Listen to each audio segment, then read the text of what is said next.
Assalamualaikum warahmatullahi wabarakatuh. Baiklah, sebelum pelajaran kita mulai, ada baiknya kita membaca basmalah. Bismillahirrahmanirrahim.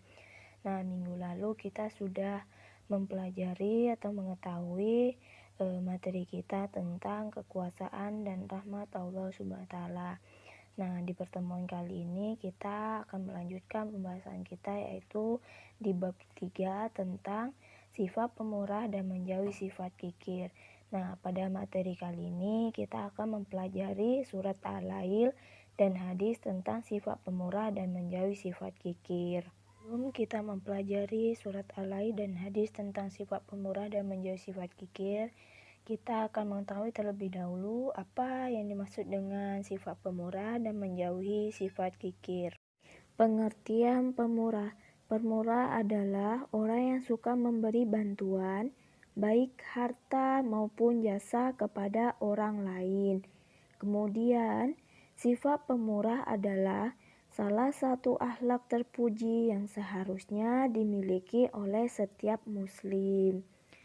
Nah, sifat pemurah memiliki banyak manfaat dan keutamaan bagi pelaku maupun orang yang dikasihi.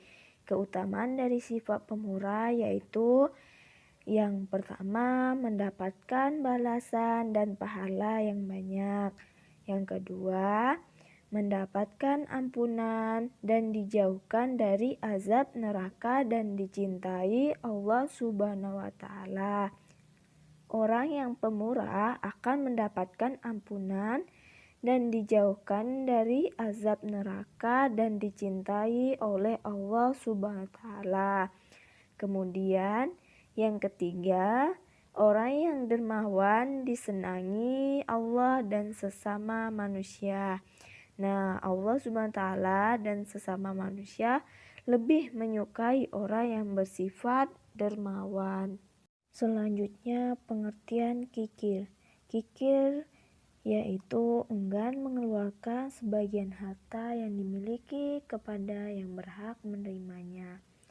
Nah, kemudian sifat kikir merupakan salah satu dari sifat tercela yang dapat mengakibatkan kemudaratan bagi pelakunya. Sifat kikir ini akan menimbulkan bahaya baik di dunia maupun di akhirat. Nah, berikut bahaya dari perilaku kikir. Yang pertama, mengakibatkan dosa besar, dan yang kedua bisa mengikuti jejak setan, dan yang ketiga yaitu penghalang masuknya surga, dan yang keempat mempersempit rezeki, dan yang terakhir sumber kehancuran hubungan sosial. Setelah kita mengetahui bahaya dari perilaku kikir, kita juga harus bisa menghindari perilaku tersebut dalam kehidupan sehari-hari kita. Nah, adapun hal-hal yang dapat dilakukan untuk menghindari perilaku tersebut, yaitu yang pertama, meyakini bahwa segala sesuatu itu adalah milik Allah Subhanahu wa taala.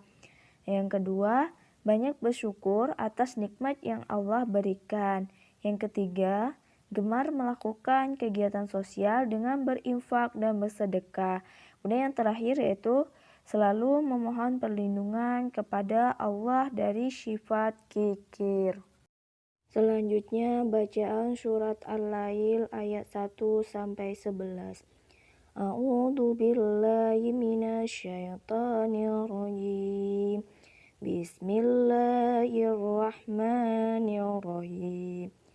Wal-laili idza yaghsha, yang artinya demi malam apabila menutupi cahaya siang. Wan-nahari idza tajalla, yang artinya demi siang apabila terang benderang. Yang ketiga yaitu wa ma khalaqaz dzakara wal unsa, yang artinya dan penciptaan laki-laki dan perempuan.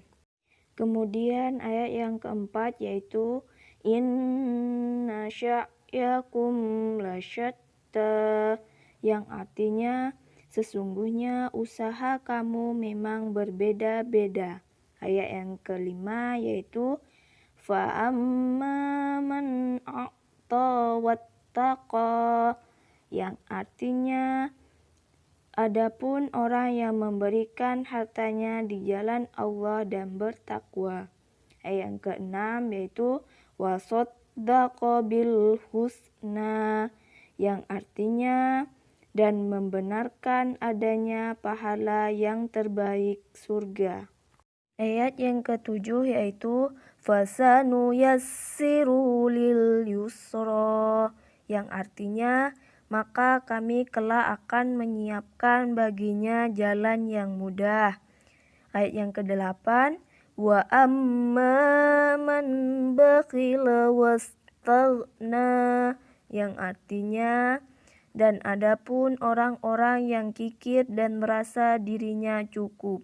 Ayat yang ke-9 wa kazzaba bil husna, yang artinya serta mendustakan pahala yang terbaik. Ayat yang ke-10 yaitu fasanuyassiru lil usra, yang artinya maka kelak kami akan menyiapkan baginya jalan yang sungkar. Ayat yang ke-11 wa ma yughni anhu malu iza taradda, yang artinya dan hartanya tidak bermanfaat baginya apabila ia telah binasa. Nah, itulah bacaan surat Al-Lail ayat 1 sampai 11. Asbabun nuzul surat Al-Lail. Dalam suatu riwayat dikatakan bahwa surat Al-Lail ini turun berkenaan dengan pemilik pohon kurma yang kikir. Tiap hari berbuah, ia memetik hasilnya dari rumah tetangganya. Namun, bila kurma tersebut jatuh dan dipungut oleh anak-anak tetangganya yang fakir, ia segera merampasnya. Bahkan yang sudah masuk mulut mereka pun dipaksanya keluar. Nah, maka turunlah ayat ini, surat Al-Lail ayat 1 sampai akhir, yang membedakan kedudukan dan kesudahan orang kikir dengan orang yang dermawan. Selanjutnya, kandungan dari surat Al-Lail ayat 1 sampai 11. Nah, surat ini membicarakan tentang kemurahan Allah terhadap perbuatan dan amal manusia yang bermacam-macam. Nah, perbedaan amal tersebut memiliki konsekuensi yang berbeda pula, yaitu tentang kebahagiaan dan kesengsaraan. Pada akhirnya, semua muara pada ridha Allah yang dibalas dengan surganya atau kemungkaran Allah yang diturunkan melalui nerakanya. Kemudian surat ini juga menjelaskan tentang kesalahan sebagai orang tentang harta. Namun hal tersebut tidak memberikan manfaat sedikit pun di hari kiamat. Hal ini dilengkapi dengan contoh kebahagiaan yang dirasakan oleh orang yang bertakwa yang selalu menyucikan jiwanya. Nah, itulah yang dapat Ibu ambil dari kandungan surat Al-Lail ayat 1 sampai 11. Nah, selanjutnya ada sebuah hadis tentang sifat pemurah dan menjauhi sifat kikir yang diriwayatkan oleh Imam Muslim.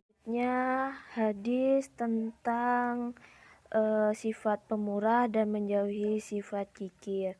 Nah, hadis yang pertama yaitu yang diriwayatkan oleh Muslim dari Abu Hurairah yang berbunyi An Abi Hurairah an Rasulillah sallallahu alaihi wasallam qala, yang artinya dari Abu Hurairah radhiyallahu anhu dari Rasulullah sallallahu alaihi wasallam, beliau bersabda, mana qasad shadaqatum mimmal, yang artinya sedekah itu tidak akan mengurangi harta.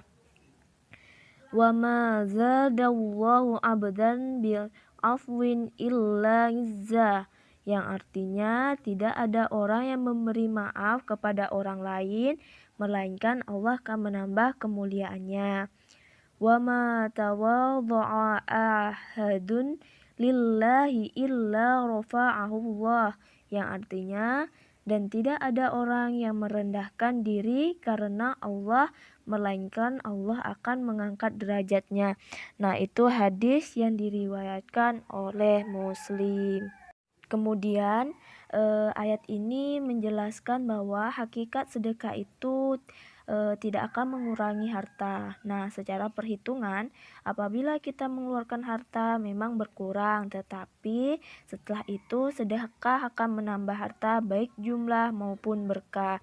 Nah, sedekah akan menjadi kunci pintu rezeki dan sebab bertambahnya rezeki kita. Hadis yang kedua yaitu yang diriwayatkan oleh Muslim dari Jabir bin Abdillah yang berbunyi, An Jabir bin Abdillah anna Rasulullah sallallahu alaihi wasallam qala, yang artinya dari Jabir bin Abdillah radhiyallahu anhu, Rasulullah SAW bersabda, Attaquz zulma fa inna zulma zulumatun yaumal qiyamah, yang artinya hindarilah kezaliman karena kezaliman itu adalah kegelapan pada hari kiamat kelak. Wattaqus syuhha fa inna syuhha ahlaka man kana qablakum, yang artinya jauhilah kekikiran karena kekikiran itu telah mencelakakan atau menghancurkan orang-orang sebelum kalian. Hamalahum ala ansafakum dima'ahum wastahallu maharimahum, yang artinya yang menyebabkan mereka menumpahkan darah dan menghalalkan yang diharamkan. Nah, itu hadis riwayat Muslim. Kemudian hadis tersebut memberikan peringatan terhadap orang yang kikir atau bakhil karena menjadi sebab binasanya umat-umat terdahulu. Kenapakah mengiringi mereka bertindak sewenang-wenang terhadap harta orang lain sehingga terjadi banyak perang dan fitnah yang berakibat kebinasaan. Nah, itulah penjelasan dari hadis yang diriwayatkan oleh Muslim dari Jabir bin Abdillah. Itulah penjelasan materi kita pada hari ini. Lebih dan kurangnya Ibu mohon maaf. Marilah kita tutup pembelajaran ini dengan membaca hamdalah. Alhamdulillahirabbil alamin. Ibu akhiri wabillahi taufik wa hidayah. Wassalamualaikum warahmatullahi wabarakatuh.